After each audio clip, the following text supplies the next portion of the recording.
Hi hello ನಮಸ್ಕಾರ ಸ್ನೇಹಿತರ. ಮಲ್ಲಿ ಬದುಕನ್ನು ಛಿದ್ರಗೊಳಿಸಬೇಕು ಅಂತ ಯೋಚನೆ ಮಾಡಿರೋ ಜಯದೇವ್ ಪ್ಲಾನನ್ನೇ ಛಿದ್ರ ಮಾಡ್ತಾಳ ಭೂಮಿ. ಜೊತೆಗೆ ಇಲ್ಲಿ ಮಲ್ಲಿ ಭೂಮಿಯ ವಿರುದ್ಧನೇ ತಿರುಗಿ ಬೀಳ್ತಾರ. ಏನಾಯ್ತು, ಏನು ಕತೆ, ಇದು ಎಲ್ಲವನ್ನ ಕೂಡ ತಿಳ್ಕೋಬೇಕು ಅಂದರೆ ಈಗಲೇ ನಮ್ಮ ಈ ಚಾನಲ್ನ ಸಬ್ಸ್ಕ್ರೈಬ್ ಮಾಡಿ, ಹಾಗೆ ಒಂದು ವಿಡಿಯೋವನ್ನು ಪೂರ್ತಿಯಾಗಿ ನೋಡೋದನ್ನು ಯಾವುದೇ ಕಾರಣಕ್ಕೂ ಕೂಡ ಮರಿಬೇಡಿ. ಇಲ್ಲಿ ಜಯದೇವ್ಗೆ ಡಿವೋರ್ಸ್ ಕೊಟ್ಟರೆ ಮಾತ್ರ ಆಸ್ತಿಗೆ ಸೈನ್ ಹಾಕೋದು ಅಂತ ಮಲ್ಲಿ ಹೇಳಿದ್ದೆ ಜಯದೇವ್ ಕೆಂಡವಾಗಿದ್ರು.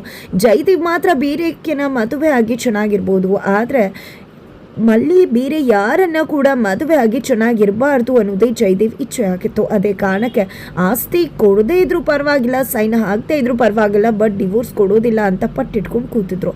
ಆದರೆ ಕೊನೆಗೂ ಆಸ್ತಿಯನ್ನು ಕೂಡ ತೆಗೆದುಕೊಂಡ್ರು, ಡಿವೋರ್ಸ್ಗೂ ಕೂಡ ಸೈನ್ ಹಾಕಲಿಲ್ಲ ಜಯದೇವ್.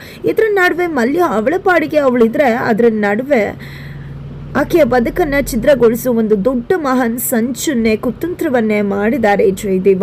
ತನ್ನ ಬಳಿಗೆ ಕೆಲಸ ಕೇಳ್ಕೊಂಡು ಬಂದಂತಹ ಸುನೀಲನ್ನ ಬಳಸ್ಕೊಂಡು ಮಲ್ಲಿಯ ಬದುಕಲ್ಲಿ ಅಲ್ಲೂಲ ಕಲ್ಲೂಲ ಎಬ್ಬಿಸಿ ಜಗತ್ತಿನ ಮುಂದೆ, ಸಮಾಜದ ಮುಂದೆ ಆಕೆಯ ಮರ್ಯಾದೆಯನ್ನ ಹರಾಜು ಹಾಕಬೇಕು ಅನ್ನೋದು ಜಯದೇವ್ ಇಚ್ಛೆ ಆಗಿದೆ. ಅದೇ ಕಾರಣಕ್ಕೆ ಇಲ್ಲಿ ಸುನೀಲನ ಹತ್ರ ತನ್ನ ಹೆಂಡತಿ ಮಲ್ಲಿ ಅಂತ ಹೇಳಿದೆ, ಬೇರೆ ಯಾರೋ ಆಕೆ ಅನ್ನೋ ರೀತಿಯಲ್ಲಿ ಆಕೆ ಬದುಕನ್ನ ಹಾಳು ಮಾಡಬೇಕು, ನೀನು ಪ್ರೀತಿಸ್ಬೇಕು, ಅವಳು ನಿನ್ನ ಪ್ರೀತಿ ಕೆಡ್ಡಾಗೆ ಬೇಕು, ಆಮೇಲೆ ನೀನು ಕೈ ಕೊಡಬೇಕು ಅಂತ ಹೇಳ್ಕೊಟ್ಟಿದ್ದಾರೆ. ಇತ್ತ ಕಡೆ ಸುನೀಲ್ ಹಂಗೆ ಜಯದೇವಿ ತೋರ್ಸೋಕ್ಕೂ ಮುನ್ನನೇ ಮಲ್ಲಿ ಮೇಲೆ ಆಲ್ರೆಡಿ ಲವ್ ಆಗಿತ್ತು. ಈಗ ಜಯದೇವ್ ಕೂಡ ಅದೇ ಹುಡುಗಿಯನ್ನ ಪ್ರೀತಿ ಬಲಿಯಲ್ಲಿ ಬೀಳಿಸ್ಕೋಬೇಕು ಅಂತದಾಗನ ಇಲ್ಲಿ ಈಸಿಲಿ ಒಪ್ಕೊಂಡ್ಬಿಟ್ಟ ಸುನೀಲ. ಆದರೆ ಮಲ್ಲಿಯನ್ನ ಅಷ್ಟು ಸುಲಭಕ್ಕೆ ಬೀಳಿಸ್ಕೊಳ್ಳೋಕೆ ಸಾಧ್ಯ ಆಯ್ತಾ? ಖಂಡಿತ ಇಲ್ಲ. ಸುನೀಲನ್ ಕಡೆ ತಿರುಗೂ ಕೂಡ ಮಲ್ಲಿ ನೋಡುವುದಿಲ್ಲ. ಆಗ ಸುನೀಲ ಪದೇ ಪ್ರಯತ್ನ ಮಾಡಿ ಸೋತು ಹೋಗ್ಬೇಕಾದ್ರೆ ಇಲ್ಲಿ ಜಯದೇವ ಸುನೀಲನ್ಗೆ ಒಂದು ಇಂಡೈರೆಕ್ಟ್ ಆಗಿ ಹೆಲ್ಪ್ ಮಾಡ್ತಾರೆ ಅಂತಾನೆ ಹೇಳ್ಬೋದು. ಯಾಕಂದ್ರೆ ಸುನೀಲನ್ ಮೇಲೇನೆ ರೌಡಿಗಳನ್ನ ಬಿಟ್ಟು ಜಯದೇವ್ ಅಟ್ಯಾಕ್ ಮಾಡಿಸ್ತಾರೆ. ನ್ಯಾಚುರಲ್ ಆಗೇನೆ ಇಲ್ಲಿ ಮಲ್ಲಿಗೆ ತೊಂದರೆ ಕೊಡೋ ರೀತಿಯಲ್ಲಿ ಜಯದೇವ್ ಕ್ರಿಯೇಟ್ ಮಾಡ್ತಾರೆ. ಬಟ್ ಸುನೀಲಂಗೆ ಅದು ಯಾವುದು ಕೂಡ ಗೊತ್ತಿರೋದಿಲ್ಲ.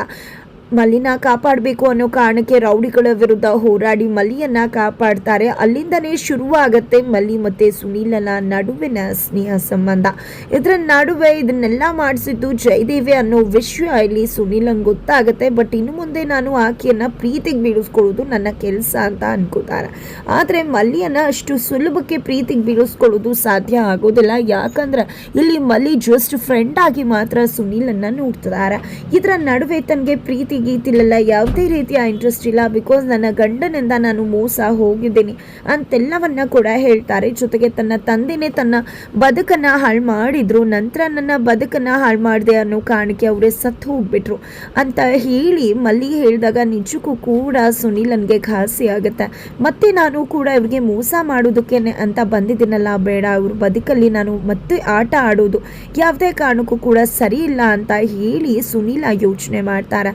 ಅದೇ ಒಂದು ವಿಷಯವನ್ನ ಜಯದೇವ್ ಹತ್ರ ಕೂಡ ತಿಳಿಸ್ತಾರೆ. ಈ ರೀತಿ ಅವರು ಜೀವನದಲ್ಲಿ ತುಂಬಾ ಕಷ್ಟಪಟ್ಟಿದ್ದಾರೆ, ಬೇಡ ಬಾಸು, ನಮ್ಮ ಪಾಡಂಗೆ ನಾವಿದ್ರೆ ಒಳ್ಳೇದು ಅಂದಾಗ ನಿನ್ಗೆ ಯಾಕದೆಲ್ಲ ಹೊಸ ಬರಿ, ಸುಮ್ಮನೆ ನಾನು ಹೇಳಿದ ಕೆಲಸ ಮಾಡ್ತೀವೋ ಅಥವಾ ನಿನ್ನ ಬದಲಾಗಿ ಬೇರೆಯವ್ರನ್ನ ಅದಕ್ಕೆ ಅಪಾಯಿಂಟ್ ಮಾಡ್ಲು, ನೋಡು ನಾನು ಹೇಳಿದ ಕೆಲಸ ಮಾಡಿದ್ರೆ ನೀನು ಇಲ್ಲೇ ಸೆಟ್ಲ್ ಆಗಿಬಿಡ್ತೀಯ, ನಿನ್ನನ್ನು ತುಂಬ ಚೆನ್ನಾಗಿ ಲೈಫಲ್ಲಿ ಸೆಟಲ್ ಮಾಡಿಸ್ತೀನಿ, ನಿನ್ಗೆ ಎಷ್ಟು ಬೇಕಿದ್ರೂ ದುಡ್ಡು ಕೊಡ್ತೀನಿ ಅಂತೆಲ್ಲ ಮಾತನಾಡ್ತಾರೆ. ಹಾಗಾಗಿ ಇಲ್ಲಿ ಸುನೀಲ ತಾನೇ ಎಲ್ಲವನ್ನ ಕೂಡ ಮಾಡ್ತೀನಿ, ಬೇರೆ ಯಾರನ್ನೇ ಕೂಡ ನೀವು ಅಪಾಯಿಂಟ್ ಮಾಡೋದು ಬೇಕಾಗಿಲ್ಲ ಅಂತ ಹೇಳಿ ಜಯದೇವ್ಗೆ ಮಾತನ್ನ ಕೊಡ್ತಾರೆ.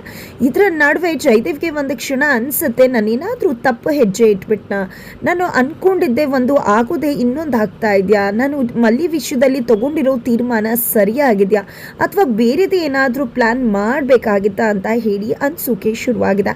ಹಾಗಾಗಿ ಈ ಪ್ಲ್ಯಾನ್ ಏನಾದರೂ ಫೇಲ್ಯೂರ್ ಆದರೆ ಮತ್ತೊಂದು ಪ್ಲ್ಯಾನ್ ಕೂಡ ಜಯದೇವ್ ಬಳಿ ರೆಡಿ ಇದೆ. ಇತ್ತ ಕಡೆ ಗೌತಮ್ ಮತ್ತು ಭೂಮಿ ಇಬ್ಬರು ಕೂಡ ಒಂದಾಗಿದ್ದಾರೆ. ಗೌತಮ್ ಭೂಮಿ ಒಂದಾಗಿರೋದ್ರ ಜೊತೆಗೆ ಇಲ್ಲಿ ಗೌತಮ್ಗೆ ಜಯದೇವನ್ನ ಕುತಂತ್ರ ಕೂಡ ಗೊತ್ತಾಗಿತ್ತು. ಅದೇ ಕಾರಣಕ್ಕೆ ಮಗನ್ನ ಕರ್ಕೊಂಡು ಹೋಗಿ ಜಯದೇವ್ಗೆ ಎಚ್ಚರಿಕೆಯನ್ನ ಕೂಡ ಕೊಟ್ಟು ಬಂದಿದ್ರು, ಇನ್ನು ತನ್ನ ಕುಟುಂಬದ ಕಡೆಗೆ ಕಣ್ಣು ಹಾಕಬೇಡ ಅಂತ. ಆದ್ರೆ ನಿಜಕ್ಕೂ ಇಲ್ಲಿ ಮಲ್ಲಿನೂ ಕೂಡ ಗೌತಮ್ ಮತ್ತೆ ಭೂಮಿ ತಮ್ಮ ಕುಟುಂಬ ಅನ್ಕೊಂಡಿದ್ದಾರೆ, ಮಗಳು ಅಂತ ಅನ್ಕೊಂಡಿದ್ದಾರೆ. ಮತ್ತು ಇಲ್ಲಿ ಜಯದೇವ್ ಮಲ್ಲಿ ವಿಷಯದಲ್ಲಿ ಆಟ ಆಡಿದ್ರೆ ಖಂಡಿತವಾಗ್ಲೂ ಗೌತಮ್ ಮತ್ತೆ ಭೂಮಿ ಇಬ್ರು ಕೂಡ ಸುಮ್ಮನಿರೋದಕ್ಕೆ ಸಾಧ್ಯನೇ ಇಲ್ಲ.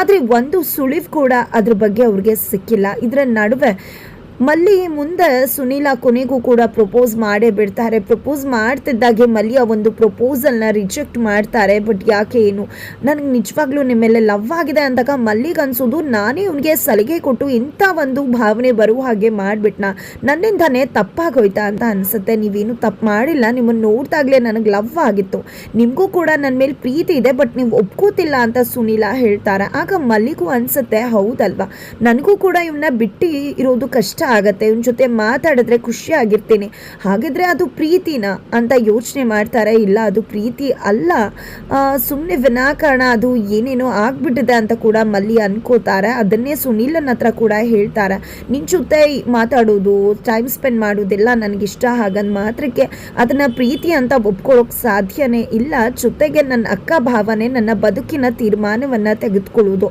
ಅಂತ ಹೇಳಿ ಮಲ್ಲಿ ಹೇಳ್ಬಿಟ್ಟು ಹೋಗ್ಬಿಡ್ತಾರೆ. ಇತ್ತ ಕಡೆ ಜಯದೇವ್ ಹತ್ರ ಬಂದು ಅದನ್ನ ಕೂಡ ಸುನೀಲ ಅಪ್ಡೇಟ್ ಮಾಡ್ತಾನೆ, ನಂದು ಫೇಲ್ಯೂರ್ ಆಯಿತು ಅಂತ. ಯಾವ ಫೇಲ್ಯೂರ್ ಅಂದರೆ ಫೇಲ್ಯೂರ್ ಅನ್ಕೊಂಡು ಕೂರೋದಲ್ಲ, ಹುಡುಗಿರೇ ಹಾಗೆ ಬೇಡ ಬೇಡ ಅಂದರೆ ಬನ್ನಿ ಬನ್ನಿ ಅಂತ ಅರ್ಥ. ನೀನು ಅಷ್ಟು ಪ್ರಪೋಸ್ ಮಾಡಿದ್ಮೇಲೂ, ಅವಳು ರಿಜೆಕ್ಟ್ ಮಾಡಿದ್ಮೇಲೂ ನೀನು ಏನಾದರೂ ಮತ್ತೆ ಅವಳೇ ಬೇಕು ಅಂತ ಹೋದರೆ ಖಂಡಿತವಾಗ್ಲೂ ಅವಳಿಗೆ ಇಷ್ಟ ಆಗತ್ತೆ. ಯಾಕಂದರೆ ಅವಳು ಚೆಕ್ ಮಾಡ್ತಿರ್ತಾಳೆ, ಇವನು ಬರ್ತಾನ ಮತ್ತೆ ಇವನಿಗೆ ಅಷ್ಟು ಪ್ರೀತಿ ಇದೆಯಾ ಅಂತ. ಖಂಡಿತವಾಗ್ಲೂ ಜೊತೆಗೆ ಹಳ್ಳಿ ಹುಡುಗಿ ಅಷ್ಟು ಸುಲಭಕ್ಕೆಲ್ಲ ಬೀಳೋದಿಲ್ಲ, ಮೊದಲು ಖಂಡಿತವಾಗ್ಲೂ ನಿನ್ನ ಪ್ರೀತಿ ಕೆಟ್ಟಾಗೆ ಬೀಳಿಸ್ಕೊ ಅಂತ ಹೇಳ್ತಾರೆ. ಹಾಗಾಗಿ ಮತ್ತೆ ಇಲ್ಲಿ ಸುನೀಲ ತನ್ನ ಪ್ರಯತ್ನವನ್ನು ಮುಂದುವರಿಸ್ತಾರೆ. ಮಲ್ಲಿಗೆ ಪದೇ ಪದೇ ಕಾಲ್ ಮಾಡೋದು, ಮೆಸೇಜ್ ಮಾಡೋದು ಮಾಡ್ತಿದ್ದಾರೆ. ಈ ಕಡೆ ಮಲ್ಲಿಗೂ ಕೂಡ ತುಂಬ ಇಷ್ಟ ಆಗ್ತದೆ ಸುನೀಲನ್ ಜೊತೆ ಮಾತಾಡೋದು, ಟೈಮ್ ಸ್ಪೆಂಡ್ ಮಾಡೋದು. ಅದೇ ಕಾರಣಕ್ಕೆ ಇಲ್ಲಿ ಕಾಲೇಜ್ಗೆ ಅಂತ ಹೋಗ್ತಿದ್ದವಳು, ಕೋಚಿಂಗ್ ಸೆಂಟರ್ಗೆ ಅಂತ ಹೋಗ್ತಿದ್ದವಳು ಇಲ್ಲಿ ಕೋಚಿಂಗ್ ಸೆಂಟರ್ಗೆ ಕ್ಲಾಸ್ಗೆ ಹೋಗ್ದೆ ಸುನೀಲನ್ ಜೊತೆ ತಿರ್ಗಾಡ್ತಿದ್ದಾಳೆ. ಮನೆಗೆ ಬಂದರೂ ಕೂಡ ಮೆಸೇಜಸ್ ಈ ಕಡೆ ಭೂಮಿ ಕೇಳಿದ್ರೆ ಫ್ರೆಂಡ್ ಜೊತೆ ಚಾಟ್ ಮಾಡ್ತಿದ್ದೀನಿ, ನೋಟ್ಸ್ ಕಳಿಸ್ತಿದ್ದೀನಿ ಅಂತ ಹೇಳಿ ಸುನೀಲನ್ ಜೊತೆ ಚಾಟ್ ಮಾಡ್ಕೊಂಡು ನಿಂತಿದ್ದಾರೆ. ಇದನ್ನೆಲ್ಲ ನೋಡಿದಂಥ ಭೂಮಿಗೆ ಅನಿಸುತ್ತೆ ಖಂಡಿತವಾಗ್ಲೂ ಇನ್ನೇನು ಮಿಸ್ ಹೊಡಿತಾ ಇದೆ, ಮಲ್ಲಿ ಏನು ಮುಚ್ಚಿಟ್ಟಿರ್ಬೋದು ಅಂತ. ಅದೇ ಕಾರಣಕ್ಕೆ ಮಲ್ಲಿ ಕಾಲೇಜ್ಗೆ ಹೋಗ್ತಾರೆ. ಫ್ರೆಂಡನ್ನು ಕೇಳ್ತಾರೆ, ಮಲ್ಲಿ ಎಲ್ಲಿ ಊಟ ಕೊಡಬೇಕಾಗಿತ್ತು ಮರ್ತು ಬಂದಿದ್ಲು ಅಂದಾಗ ಅವಳು ಕಾಲೇಜ್ಗೆ ಬರ್ತಾ ಇಲ್ವಲ್ಲ ಮೇಡಮ್, ಅವಳೇನು ಕಾಲೇಜಿಗೆ ಬರಲಿಲ್ಲ ಅಂತ ತುಂಬ ಚೆನ್ನಾಗಿ ಗೊತ್ತಾಳಲ್ವ, ಅವಳು ಒಬ್ಬ ಫ್ರೆಂಡ್ ಸುನೀಲ ಅಂತ ಇದ್ದಾನೆ, ಅವನ ಜೊತೆನೆ ತಿರುಗ್ತಿರ್ತಾಳೆ ಅಂತ ಹೇಳ್ತಾರೆ. ಅಷ್ಟರಲ್ಲಿ ಭೂಮಿ ಕಣ್ಮುಂದೆನೇ ಮಲ್ಲಿ ಸುನೀಲನ ಜೊತೆ ಹೋಗ್ತಾರೆ. ಅದನ್ನು ನೋಡಿ ಭೂಮಿಗೆ ಶಾಕ್ ಆಗುತ್ತೆ. ತದನಂತರ ಮನೆಗೆ ಬಂದು ಯಾವುದೇ ರೀತಿಯಲ್ಲೂ ಕೂಡ ಭೂಮಿ ಮಲ್ಲಿನ ಪ್ರಶ್ನೆ ಮಾಡೋದಿಲ್ಲ, ಆಕೆ ಮುಚ್ಚಿಡ್ತಿದ್ದಾಳೆ ಅನ್ನೋದನ್ನು ಖಾತ್ರಿಪಡಿಸ್ಕೋತಾರೆ. ಮರುದಿನ ಇಲ್ಲಿ ಮಲ್ಲಿ ಕಾಲೇಜ್ಗೆ ಅಂದರೆ ಕೋಚಿಂಗ್ ಸೆಂಟರ್ಗೆ ಹೋಗ್ತಿದ್ದಾಗೆ, ಏನು ನಿಮ್ಮ ಅಕ್ಕವರು ನಿನ್ನನ್ನು ಪ್ರಶ್ನೆ ಮಾಡಿದ್ರ, ಸಿಕ್ಬಿದ್ಯಾ ನೀನು ನಿಮ್ಮ ಅಕ್ಕವ್ರ ಹತ್ರ ಅಂದಾಗ, ಏನು ಅಕ್ಕವ್ರ ಹತ್ರ ಸಿಗ್ಬಿಡೋದ, ಏನು ವಿಷಯ ಏನು ಅಂದಾಗ, ನಿಮ್ಮ ಅಕ್ಕ ನೆನ್ನೆ ಬಂದಿದ್ರು, ನಾನೇ ಸುನೀಲನ್ ಜೊತೆ ಅವಳು ತಿರ್ಗಾಡ್ತಿದ್ದಾಳೆ ಅಂತ ಹೇಳಿದೆ, ಅದ್ರ ಬಗ್ಗೆ ಪ್ರಶ್ನೆ ಮಾಡಲಿಲ್ವಾ ಅಂತ ಹೇಳ್ತಾರೆ. ಇದರಿಂದಾಗಿ ಮಲ್ಲಿಗೆ ತುಂಬ ಸಿಟ್ಟು ಬಂದ್ಬಿಡತ್ತೆ, ಏನು ತನ್ನಿಂದ ಗೂಢಾಚಾರಿಕೆ ಮಾಡ್ತಿದ್ದಾರ ಭೂಮಿ ಅಕ್ಕ ಅಂತ ಹೇಳಿ ತುಂಬ ಕೋಪದಲ್ಲೇ ಮನೆಗೆ ಬರ್ತಾಳೆ. ಅಕ್ಕನ ಕರೀತಾಳೆ ಭೂಮಿ ಅಕ್ಕ ಅಂತ ಹೇಳಿ. ಏನಾಯ್ತು ಮಲ್ಲಿ ಏನು ಅಂದಾಗ, ಏನಕ್ಕ ಏನೇ ಇದ್ದಿದ್ರು ನನ್ನ ಹತ್ರನೇ ನೇರವಾಗಿ ಕೇಳಬಹುದಿತ್ತಲ್ವಾ, ನನ್ನ ಕಾಲೇಜ್ ತನಕ ಬಂದು ನನ್ನ ಬೆನ್ನಿಂದ ಈ ರೀತಿ ಗೂಢಾಚಾರಿಕೆ ಮಾಡೋ ಅವಶ್ಯಕತೆ ಏನಿತ್ತು ಅಂತ ಹೇಳಿ ರೆಬಲ್ ಆಗ್ತಿದ್ದಾರೆ. ಅದಕ್ಕೆ ಇಲ್ಲಿ ಭೂಮಿ, ಅದು ಹಾಗಲ್ಲ ಮಲ್ಲಿ, ನಿನ್ನ ನೋಡಿ ನನಗೆ ಡೌಟ್ ಬಂತು, ಅದೇ ಕಾರಣಕ್ಕೆ ನಾನು ಫಾಲೋ ಅಪ್ ಮಾಡಿದೆ ಅಷ್ಟೆ. ನನಗೆ ನಿನ್ನ ಬದುಕು ಚೆನ್ನಾಗಿರಬೇಕು, ಮತ್ತೆ ನಿನ್ನ ಬದುಕಲ್ಲಿ ಯಾರೂ ಆಟ ಆಡಬಾರ್ದು, ನೀನು ಯಾರಿಂದ ಕೂಡ ಮೋಸ ಹೋಗಬಾರ್ದು ಅನ್ನೋ ಕಾಳಜಿಯಿಂದ ನಾನು ಇಷ್ಟೆಲ್ಲ ಮಾಡಿದ್ದು, ಅದಕ್ಕೆ ಹೊರತಾಗಿ ಬೇರೆ ಏನೂ ಕೂಡ ಇಲ್ಲಮ್ಮ ಅಂತ ಹೇಳ್ತಿದ್ದಾರೆ. ಆದರೂ ಕೂಡ ಇಲ್ಲಿ ಮಲ್ಲಿ ಭೂಮಿಯ ವಿರುದ್ಧವಾಗಿ ನಿಂತ್ಕೊಂಡಿದ್ದಾಳೆ. ಆದರೆ ಇದರ ಹಿಂದೆ ಇರ್ತಕ್ಕಂಥದ್ದು ಜಯದೇವ್ನ ಕೈವಾಡ ಅನ್ನೋ ವಿಷಯ ಗೌತಮ್ ಮತ್ತು ಭೂಮಿಗೆ ಗೊತ್ತಾದರೆ ಖಂಡಿತವಾಗ್ಲೂ ಜಯದೇವ್ ಕತೆ ಫಿನಿಶ್ ಅಂತಾನೆ ಹೇಳ್ಬೋದು. ಹಾಗಿದ್ರೆ ಏನಾಗುತ್ತೆ ಮುಂದೆ ತಿಳ್ಕೋಬೇಕು ಅಂದರೆ ಮುಂದಿನ ವಿಡಿಯೋಗೆ ವೇಟ್ ಮಾಡೋದನ್ನು ಯಾವುದೇ ಕಾರಣಕ್ಕೂ ಕೂಡ ಮರಿಬೇಡಿ.